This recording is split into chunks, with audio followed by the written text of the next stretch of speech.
Hello everyone, welcome back to the channel. अगर अभी तक आपने मेरे चैनल को सब्सक्राइब नहीं किया है तो जल्दी से चैनल को सब्सक्राइब कर दे। एपिसोड 2 की शुरुआत में हमें दिखाया जाता है कि निशिंगवा अपने इंग्लिश में इंटरव्यू देने की प्रैक्टिस कर रही होती है। उसकी बेस्ट फ्रेंड फेंगू से पूछती है कि एक लोकल इंटरव्यू है, तुमने इंग्लिश में प्रिपरेशन क्यों की? तो निशिंगवा कहती है कि जस्ट इन केस। उसके फ्रेंड उसे चेयर अप करती है। फेंगू से कहती है तुम हमेशा इतनी केयर फ्री रहती हो, तो अब तुम्हें इतना फर्क क्यों पड़ रहा है? तुम इसके लिए इतनी कोशिश क्यों कर रही हो? ये इसीलिए तो नहीं कहीं जैंगसियो ने तुम्हें ये इंटरव्यू दिलवाया। निशिंगवा कहती है कि मे भी ऐसा हो भी सकता है। वो कहती है कि अगर उसे लगता है कि मैं ऐसा जॉब नहीं कर पाऊंगी तो दूसरे भी यही सोचते होंगे मेरे बारे में। फेंग कहती है कि लेकिन उसने तुम्हारा रिज्यूम लेकर सबमिट क्यों किया होगा? कहती है आगे जो कुछ भी हो तुम खुद को ब्लेम मत करना।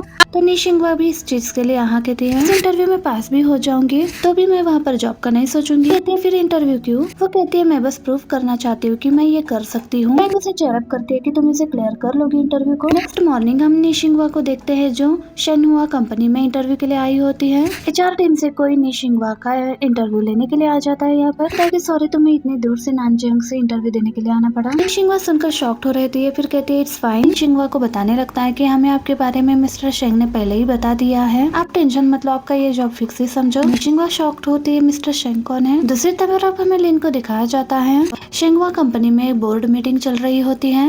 यहाँ पर सब लोग कॉर्पोरेशन प्रोजेक्ट को लेकर बात कर रहे होते हैं। यहाँ पर ये बुशी और नी कंपनी के प्रोजेक्ट को लेकर बात कर रहे होते हैं।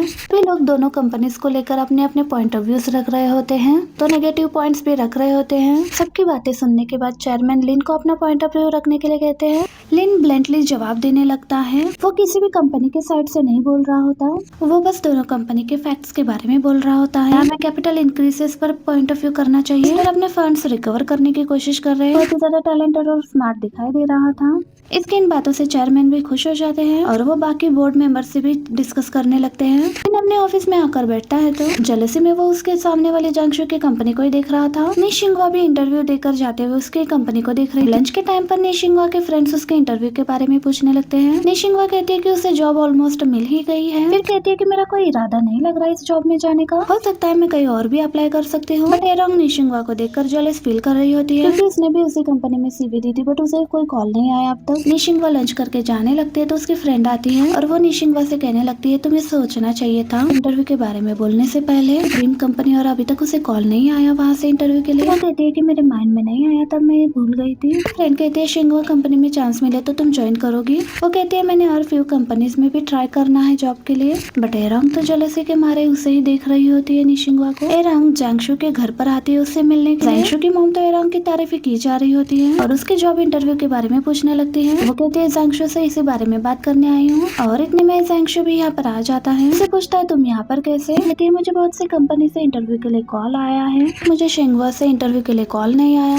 क्या तुम मेरे लिए फेवर कर सकते हो? तुम अपने सीनियर से कॉल करके पूछो। वो कहती है मुझे गलत मत समझो, मैं बस जानना चाहती हूँ कि अगर कुछ गलती हुई तो मैं नेक्स्ट इंटरव्यू के लिए वो सुधार सकूं। नेक्स्ट मॉर्निंग निशिंगवा लाइब्रेरी में होती है और इतने में उसे शिंगवा कंपनी से कॉल आता है। वो बाहर आकर अटेंड करती है कॉल और वो लोग इसे कहते हैं कि आपको जॉब मिल गई है। वो बहुत ज्यादा खुश हो जाती है कि उसने बिना अपने पेरेंट्स की मदद के खुद के दम पर ये जॉब हासिल की है। इतने में उसके डॉर्म फ्रेंड्स उसे एक जगह पर बुला लेते हैं। वो उसी जगह पर जाने लगते हैं। इतने में उसे उसकी रूममेट बॉस भी मिलती है, दोनों मिलकर जाने लगते हैं। वो बॉस से कहती है कि मुझे लगता है कि वो ट्रीट देने वाले हैं, उन्हें पता चल गया होगा कि मुझे जॉब मिल गई है इसलिए वो मुझे ट्रीट देना चाहते हैं। जब ये यहाँ पर पहुँचती है यहाँ का सिचुएशन सीरियस होता है। लोग निशिंगवा को घूरे जा रहे होते हैं। वो कहती है सब लोग मुझे ऐसे क्यों देख रहे हो? ये रंग गुस्से में कहती है कि तुम्हें जरा भी गिल्टी फील नहीं हो रहा है? निशिंगवा सरप्राइजली कहती है कि मैंने क्या किया है आखिर? वो दूसरे रूममेट कहने लगते हैं कि हमें अभी तक पूरी सच्चाई नहीं पता है। पूछते कि क्या तुमने एरोंग की इंटरव्यू वाली कॉल उठाई थी? शिंगवा कहती है कि मैंने बिल्कुल भी नहीं उठाई। एरोंग कहती है कि तुमने कॉल उठाया, कंपनी से कॉल आया कि तुमने ही कॉल उठाया था और उन्होंने तुम्हें कहा कि वो मुझे बताया कि मेरा इंटरव्यू होने वाला है। वो कहने लगती है कि तुमने जेलसी में आकर एरोंग को नहीं बताया क्योंकि तुम नहीं चाहती कि उसे जॉब मिले। शिंगवा कहती है कि तुम्हें ऐसा लगता है कि मैंने तुम्हारा कॉल उठाया इंटरव्यू का और तुम्हें इन्फॉर्म नहीं किया, बट मैंने ऐसा नहीं किया है। वो फ्रेंड कहती है कि जैंगशु ने अपने सीनियर से कॉल करके पूछताछ की है। एचआर ने बताया कि एरोंग का इंटरव्यू में लिस्ट आया है। एरोंग का फोन नहीं था इसलिए उन्होंने डॉम में कॉल किया था। उस दिन डॉम में तुम अकेले थी, हम कोई भी नहीं थे और और तुम ही हो सकती हो जिसने कॉल उठाया होगा। निशिंगवा कहती है कि तुम्हारे जाते के साथ ही मैं भी फौरन से लाइब्रेरी चली गई थी,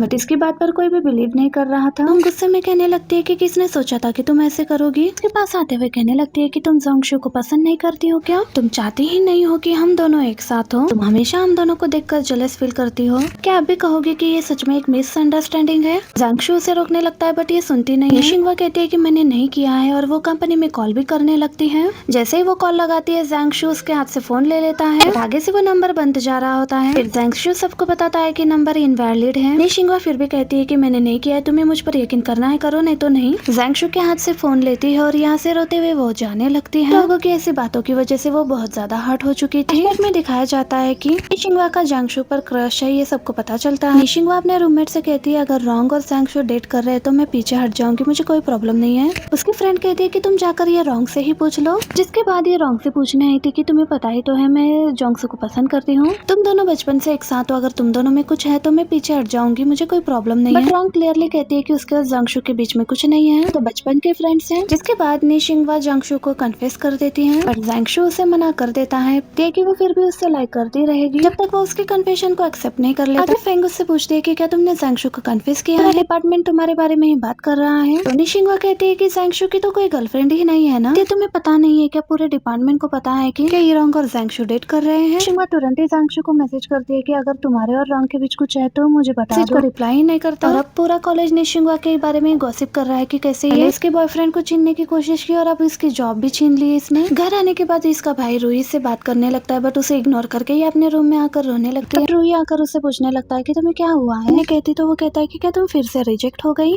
ये मत कहना कि ये फिर से जोंगशु ही है। ये सुनकर वो डोर क्लोज करती है और पूरी रात रोने लगती है। नेक्स्ट मॉर्निंग सबूत इकट्ठा करने के लिए ये डॉम में आती है तो सारे लड़के इसके बारे में बात कॉल के बारे में पता लगाने के बाद ये डॉम में आती है। रोंग आकर इसे कहती है कि जो कुछ भी है उसे भूल जाओ, कि हम क्लासमेट्स हैं, और बताती है कि ये फोन मुझे जोंगशु ने एडवांस बर्थडे गिफ्ट दिया है। निशिंगवा कहती है ऑर्डिनरी फोन लेकर तुम शो ऑफ करने आई हो क्या? रोंग कहती है कि फोन तो मामूली है बट आपका ट्रू लव आपको देता है तो ये प्राइसलेस हो जाता है। निशिंगवा को इनडायरेक्टली बता रही थी कि जोंगशु रोंग से ही प्यार करता है ना कि तुमसे। निशिंगवा को तो इसकी बात पर बहुत गुस्सा आ रहा होता है लेकिन ये उसे कुछ भी नहीं कहती और यहाँ से चली जाती है। फैंग डॉम में वापस आती है तो वो रोंग को बात करते हुए सुनती है। उनको शिंगवा कंपनी से इंटरव्यू का कॉल आ गया है। बातें सुनकर जैसे ही वो निशिंगवा से बात करने लगती है वो देखती है कि निशिंगवा तो हॉस्टल में है ही नहीं। रूममेट्स बताते हैं कि निशिंगवा अपने अंकल के घर चली गई है। जो कुछ भी उस दिन हुआ था वो सब कुछ ये लोग फैंग को बताने लगते हैं। कहती है कि तुम लोगों ने उस पर ब्लेम क्यों किया? फिर बताती है कि उस दिन वो कॉल मैंने आंसर किया था ना कि निशिंगवा ने। सुनकर ये सब लोग तो शॉक्ड होते हैं बट कुछ भी नहीं कहते। रात में निशिंगवा को फैंग का कॉल आता है और वो उसे के इंटरव्यू वाले कॉल के बारे में भी उसे बताती है और उसे कल लंच में मिलने के लिए भी कहती है। सभी क्लासमेट लंच के लिए इकट्ठा होते हैं, बताने लगते हैं कि आप सबको कोई मिसअंडरस्टैंडिंग हुई है। रोंग का जो इंटरव्यू कॉल मिस हुआ है उस दिन